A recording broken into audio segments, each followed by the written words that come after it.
It's been a long week, right? Are you ready to wind down? Why not? It's time for the Wine Time Fridays podcast with Shelley and Phil. Neither are sommeliers, but both have a deep passion for life, each other, and of course, delicious wine. And now, here to talk about this week over a glass of wine is Shelley and Phil. It's wine time! Hello and welcome to another episode of Wine Time Fridays with Shelley and Phil, a monumental episode. We've been working at this for 208 weeks. Where'd the 8 weeks come from? Well, there's 52 weeks. Oh, what?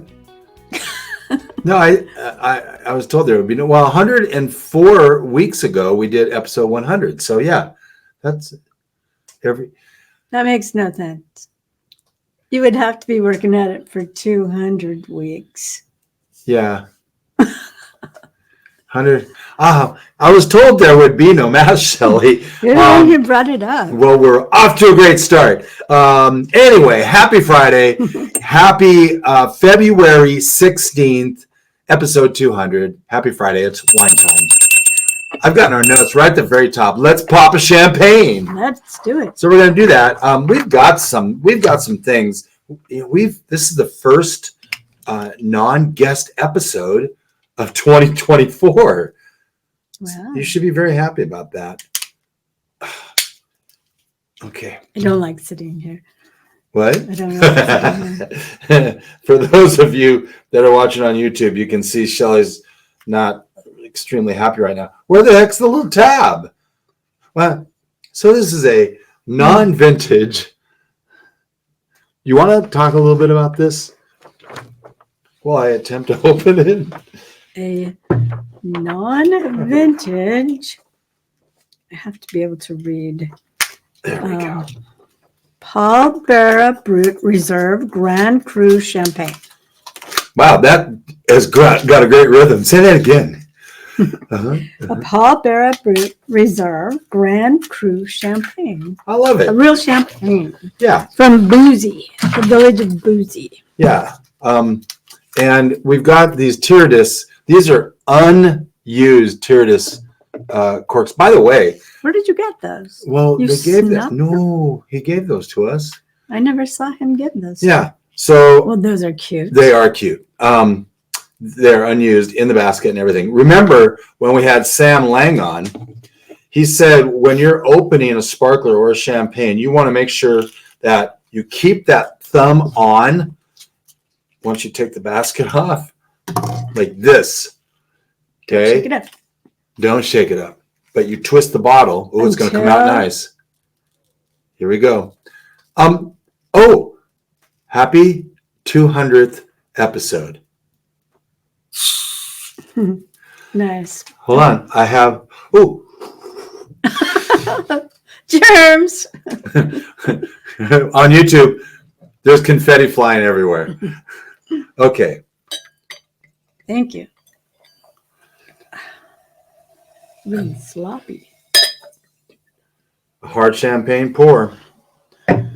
Okay. Okay, now what does Sam say about the stress or something? Hashtag sweet release. Sweet release. Is that right? I don't think so. Sweet sound of release. Might be it. That might be it. So we put that right there.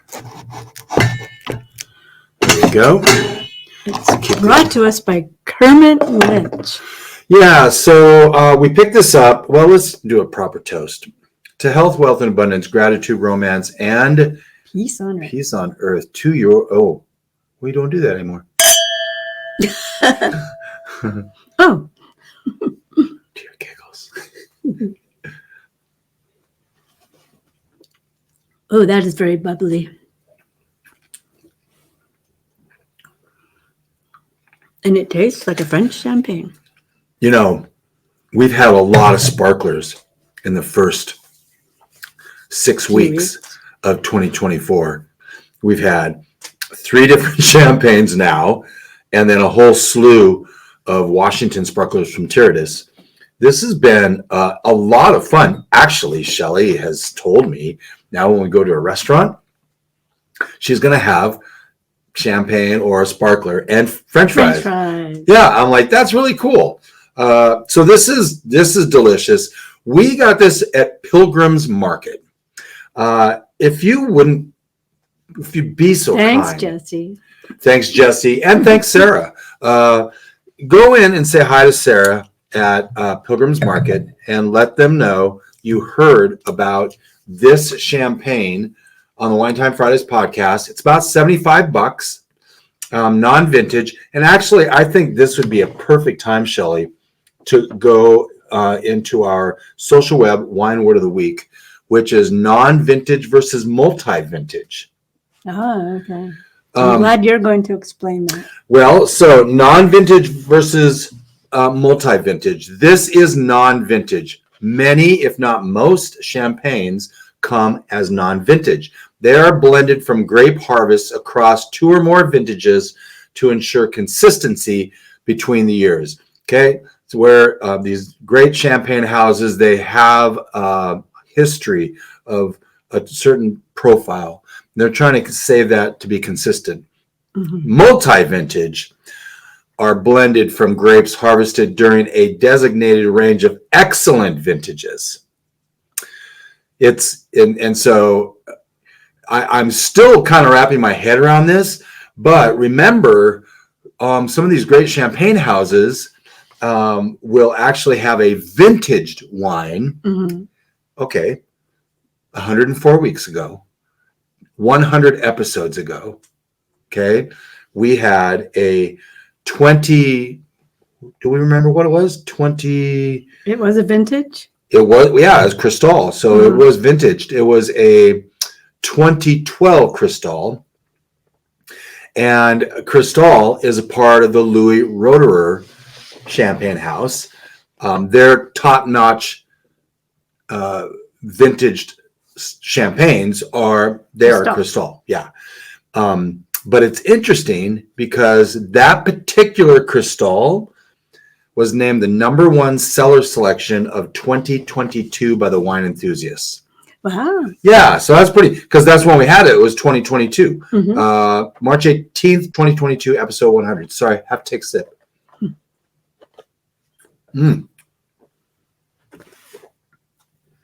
This is really good. Bubbles have mellowed out a little bit. They're still bubbly. So I'm going to do a really quick segue. Our friend Matt Sparkman, rumor has it, coming back to Seattle in a week from today. Coming home from Seattle. Coming home from Seattle. Still fighting the fight, but doing well. Doing well, yes. But as CDA Gourmet, they're not on today's episode as a sponsor, but rumor has it they may be bringing in these glasses. Yes. And so this is the one white wine glass from Andrea Robinson that we love to have with champagne and sparklers. Mm-hmm. And so I'm going to give myself a little bit more because we're celebrating tonight, Shelley. Not too much because I have to make a chocolate mousse cake still tonight. Okay, I'll just keep this over here then. Okay. Yeah, we're going to have one of those fun drinks with the orange too. Oh, I need to put this. So some of the other top layers or vintage champagne. Yeah. Moet et Chandon is Dom Perignon. You would know that. Mm-hmm. Tattinger is Comte de Champagne. Did you know that one? I did. I've had that. Okay. Paul Roger Cuvée Sir Winston Churchill. Bollinger is RD Réserve de libations. Krug is Claude Mesnil. Where's Tattinger and Bollinger. And then Ruinart. Don Ruinart. Laurent Perrier is the Grand Siècle. Is it pronounced Grand or Grand? Grand. In French. Yeah. And then Veuve Clicquot, Le Grand Dame. Mm-hmm. We know that. We just had Veuve not too long ago, and we had that whole little dissertation about her. Piper Heidsieck, Cuvée Sublime, and I don't know. Anyway, so The French words were getting too hard. But it's kind of fun that you get to spiff up on your French a little bit. She rolls her eyes. That's super funny. The village of is it pronounced Bougie? Bougie.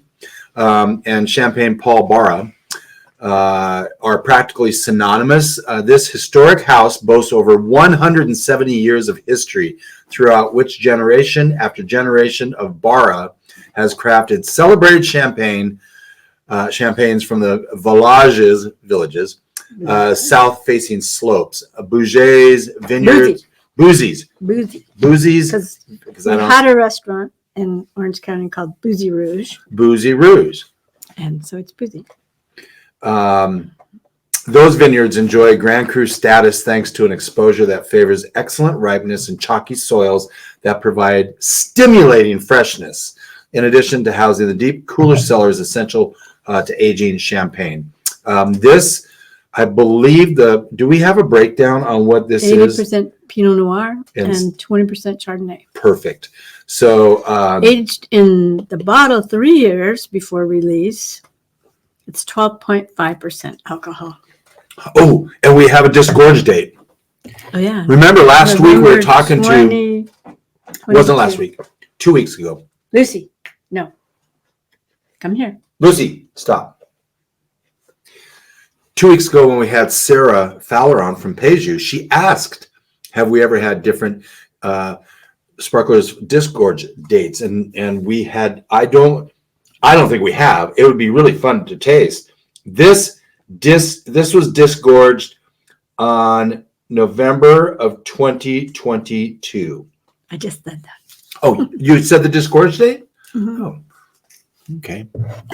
Thank you. Just in so case. Over a year ago. Or even 2 years. Oh, yeah, that's right. Your math is bad tonight. My bath is so mad. It's usually pretty good. It really is, generally. But I'm right about the weeks. It is right. Because every 100 episodes is 52 weeks. 52 weeks in a year. That makes sense. So we're 104 episodes. That does not make sense. Yeah, it does. Okay, well, we'll talk about it. Yeah, we will. Over a glass of wine a little later. Oh, by the way, the aromas of a lovely roast are wafting through the house. We get to have that tonight.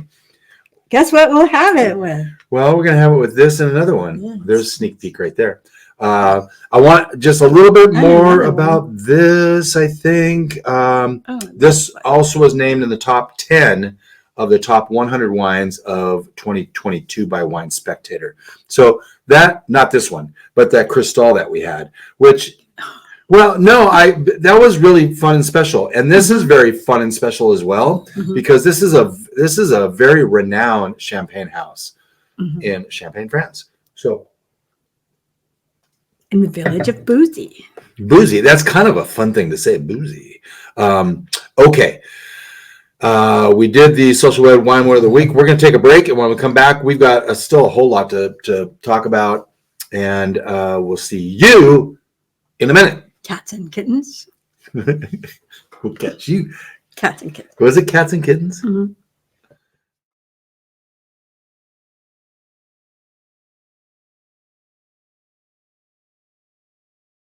Please. Hello and welcome back to another episode of Wine Time Fridays. It's our episode 200, which is cause for celebration. So we are having champagne. I just did the confetti again on YouTube. Oh, no. I like it though. You can do that. That's pretty fun. Okay. We are going to move past champagne and work because today is a special day. It's Syrah Day. Oh, yes, it is. It's not only our 200th episode, it's also Syrah Day. And so we've got this Syrah that we got from the Gary V Wine Club. It's about $30 at Wine Library, but it's from Italy. It's from Tuscany. That is interesting. A It Syrah is. from Tuscany. So this is It's also not aged in oak. no. Well, there's concrete. Yeah, that's right. I thought there's a little oak on this though. I didn't see that anywhere. This is a 2020 Tenimenti di Alessandro, Toscana, IGT, Syrah, Rosso. $30. Thank you. Wine Library. We're still in talks with Brandon to get him on. There's sad news as far as the Gary V Wine Club goes. It's not going anywhere. It's just going up in price. Which Everything is up in price. Oh, this is delicious. Doesn't smell like it's raw. Well, this is gonna be different because it's from Italy. Yeah. It's not big and fruit forward. So I'm getting the fruit forward. Really? But not the big. Hashtag cheersing. Cheersing.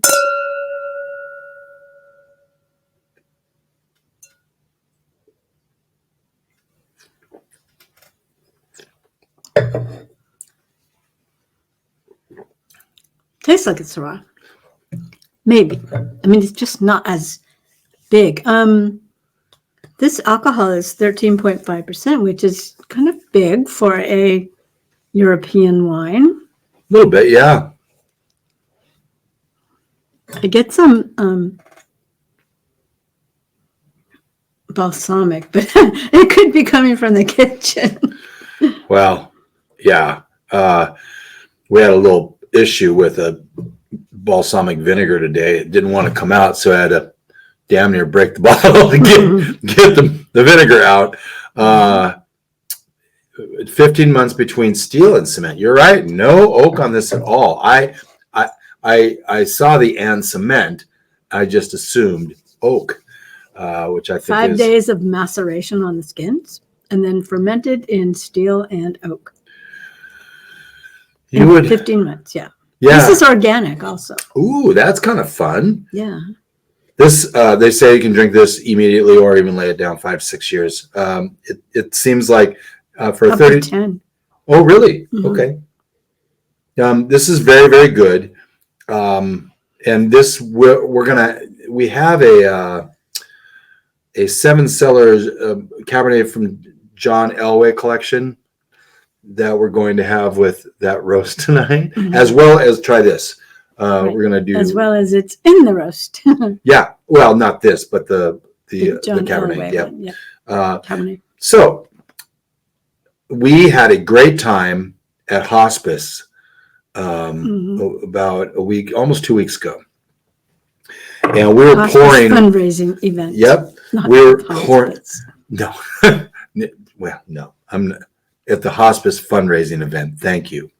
We had a really great time because we were with Jesse Balsamo, and we were pouring South African wines, and almost to a person, Shelley, really.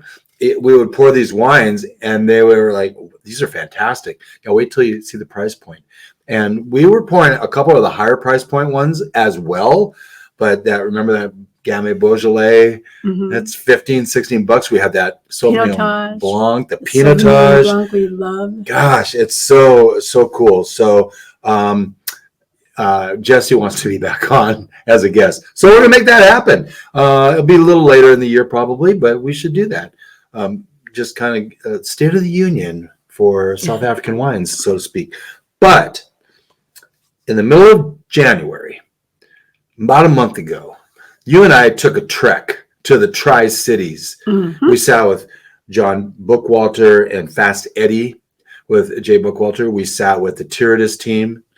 And we had ourselves a little fun time at Northstar with their wine blending experience. Yeah. We got to make our own red blends. Yes. So here they are, right? Yeah. So we're going to start with Shelley's. Yep. It says Merry Christmas Merlot because this was a Christmas present. The experience was a Christmas present. And mine is predominantly Merlot. So that's what it is. And yours? Mine, well, both of ours is predominantly Merlot. They're a Bordeaux blend. Oh, this is mine here. I put all my blend on the front of the bottle, but there's mine. Mine is actually named WTF Phil's Blend. Stop it. Lucy, Come over here and lie down. Grab your bone. Don't suck up to me. What is in your hair? God, jeez. You are a pest. So all right. I have to go on the back end. Jeez. What is in your hair? So mine is 75% Merlot, 10% Cab Sauv, and 5% Petit Verdot. But I have a breakdown of the Merlot: 25 Columbia Valley, 25 Horse Heaven Hills, 20 Red Mountain, and 15 Walla Walla. So we had, when you go to the blending experience, there are different barrels of wine already. And so there were 4 Merlots to choose from, a Cabernet, and a The Petit Petit Verdot. Verdot. So you could make anything you wanted. So it was helpful to know that if you were going to make a Bordeaux blend, you wouldn't want to use mostly Petit Verdot. Right. But you could do the majority Cabernet and then put some Merlot in. That would be a left bank Bordeaux blend, and then the majority of Merlot would be a right bank Bordeaux blend. So both of ours were more of a right bank Bordeaux blend. They were, right. And we actually went in with somewhat preconceived ideas. Mm-hmm. This Columbia Valley Merlot, we're like, yes, I will taste it through it. But when we got to the Red Mountain, I'm like, yes. Honestly, my Columbia Valley. Get over here. Honestly, my Columbia Valley was 25, and my Horse Heaven Hills was 25. It was way up there. My Red Mountain was less, and so was Walla Walla. Both of the Red Mountain and Walla Walla, you would think that fruit would be much more. Well, they were all good. It just depends on your taste. Taste that day. Yeah. These blending experiences are $125 a person. Unless you're club members, $65 if you're, again, one of the benefits of being a wine club member at a winery or bottle shop is you get these little perks. So what do you got? Mine was mostly Columbia Valley. So mine is 80% Merlot, 15% Cab, and 5% Petit Verdot. And I only used 2 of the Merlots, and it was 60% of Columbia Valley and 20% Red Mountain. Oh, nice. And I didn't use the other 2 at all. So my Red Mountain, we both used 20% Red Mountain. Oh, yeah. Oh. So you go through and taste each of the wines, and you take notes. Like you have your, each one you take notes about, and then you sort of write, do you think you'd like that or not? And then once you taste all of those, then you get a beaker and you go to the barrel, and there's calculations about how many millimeters you're going to add to your beaker in order to make like 20%. These are my notes. So it's pretty extensive. Yeah. And then you pour them all into, I guess it's another glass beaker, but a bigger one. Is it a graduated cylinder? I can't remember back in my chemistry class. Oh, wait, the graduated cylinder was the little one, and then the beaker is the bigger one, I think. I'm not positive. Anyway, once you decide what you want, then you put it all in there, and then you taste it again, and you decide if you like it or not. So hopefully you're going to like it, because you don't want to start all over again. No, and they it kind would of let you make another one, but they're probably dissuading you about, making another bottle. We were really lucky. We were the only 2 there. Yeah. It was like minus 85 degrees below zero. It was cold. It was very cold. And so we had Jan was guiding us through. Jan is fantastic. Mm-hmm. But had there been more people, we wouldn't have had quite the experience, honestly, because, it'd been a little different because we would have had the conversation with other people, right? Mm-hmm. But to your point, I think that he would have said, yeah, go ahead if you don't like this one at all. But the point is to kind of get the idea of what it's like for a winemaker to create a blend that's going to be good that winemaker enjoys, and that he thinks or she thinks other people will enjoy. And so that part of it was really fun. And mine at first, I'm like, this is lackluster. It needs something else. So we increased the Petit Verdot from 3% to 5%. And that helped a bit. Isn't that amazing? 2%, but Petit Verdot is kind of aggressive. Yeah. And so, yeah, for sure. That's just so fun. So we wanted to make mention of that. I think that Shelley's going to write or has written. Have you written yet? I did write about it. Yes. So I will put a link in the notes about her blog post about this experience. It was really her Christmas present that I went along with for the ride. And it was just a lot of fun. It's a lot of fun. And we got to, by the way, we didn't even mention this. We actually got to go out into the vineyard. Now, it was snow on the vineyard and it was very chilly. But we got to go out in the vineyard and look at the rows of vines that are very dormant at that time of year. Although we've had some warming weather. And, I had asked one of the winemakers, I guess it was John Bookwalter, I had asked, what happens when you get, like, are you worried about these cold? And he's, if it's a couple, 3 days, no. But if it's a week or more, yeah, then we start kind of worrying about that.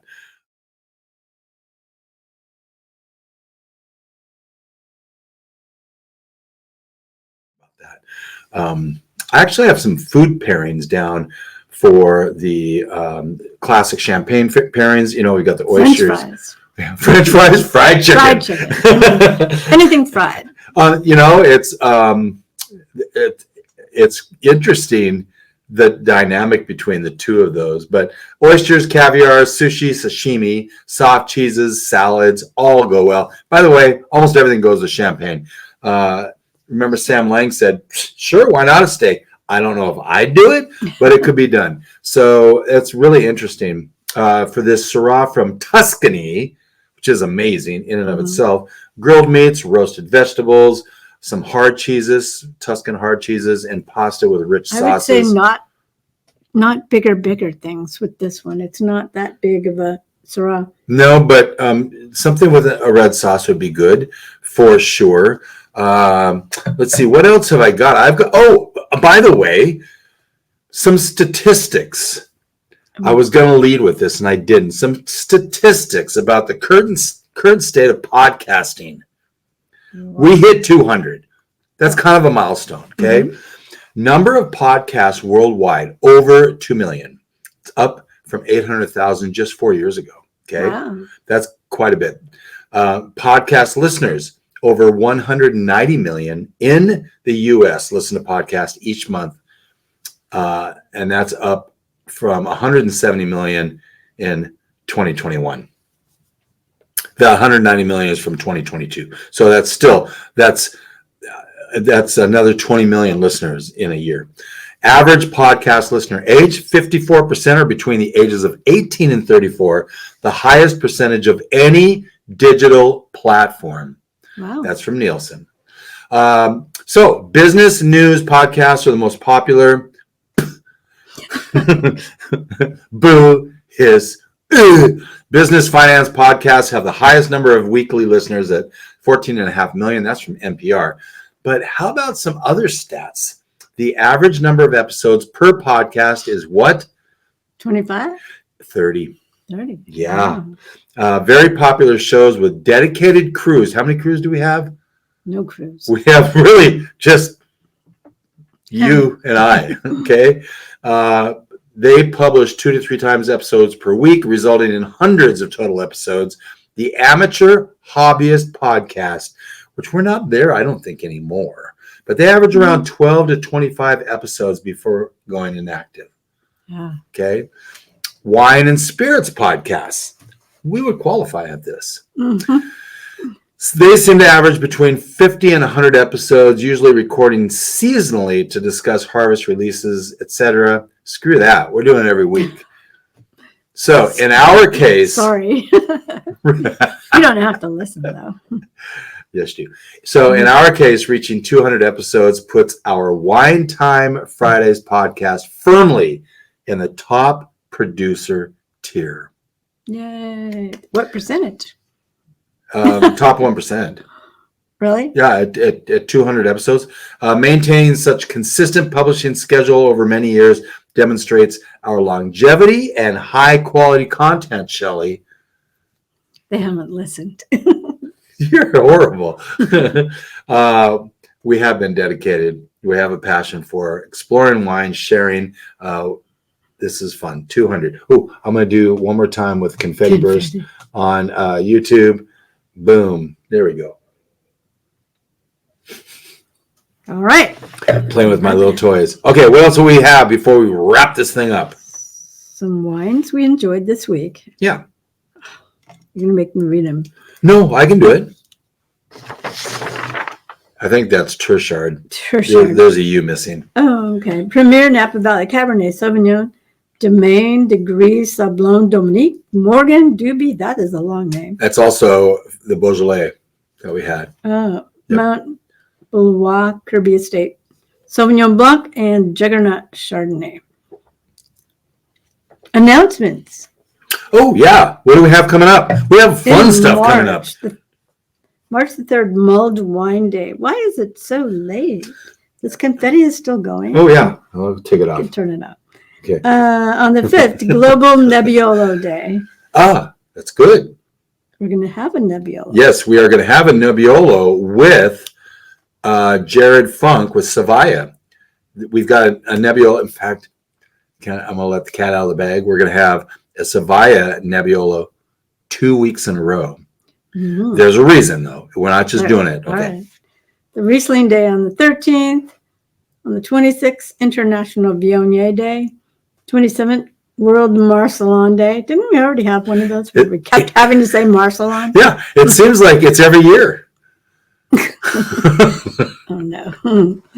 And coming up, Jared Funk with Savaya, Jonathan and Dan with Foolhardy, and another surprise guest. Yeah. Should I say a little something? What's this mean? Oh. It's Molly Duker. We have Molly Duker from Australia. Coming on. I was just doing the Molly Duker shake. Although it's supposed to be in the left hand. Yeah. We're going to have the son of the founders of Molly Duker. His name is Luke Marquis. And he's going to be a guest. And we are going to taste through 6 Molly Duker wines, including the Velvet Glove, which is... We need to have the Coravan. Yeah. So we kind of made, I think we made mention before, or maybe we did it off air, but Shelley got a Coravan for Christmas from her daughter. From the kids. Yeah. And now we're really worried because we don't want to do it on our we don't know how to use it. Next week, Open That Bottle Night 2024. We are pulling out, and we're going to wrap so much into this episode next week. We're pulling out a 2013 Barolo, which is Nebbiolo. We're pulling out a Barbaresco, also Nebbiolo, and we're going to have that Savaya Nebbiolo, only because, Shelley, I can't find a New World Nebbiolo anywhere. Well, we do have one, Savaya. Savaya, yeah. I mean, that's why we're going to do that 2 weeks in a row, which is not something we typically do. Yeah. So really excited about that. And then, so that's next week, Open That Bottle Night. We have not got a party. It stresses us out to do that. And so we're taking the year off of doing that. It's a lot of people. It's a lot of pressure, Well, because we're going south. Yes. Actually, we will be in San Diego, I think. I don't know. We're going to be in San Diego coming up here in 2 days. With a little bit of knowledge, wine becomes a lot less overwhelming. Thank you for being here. 200 episodes, and let's get through another 100. Who knows what's going to happen? Yeah. Until next week, have a great weekend.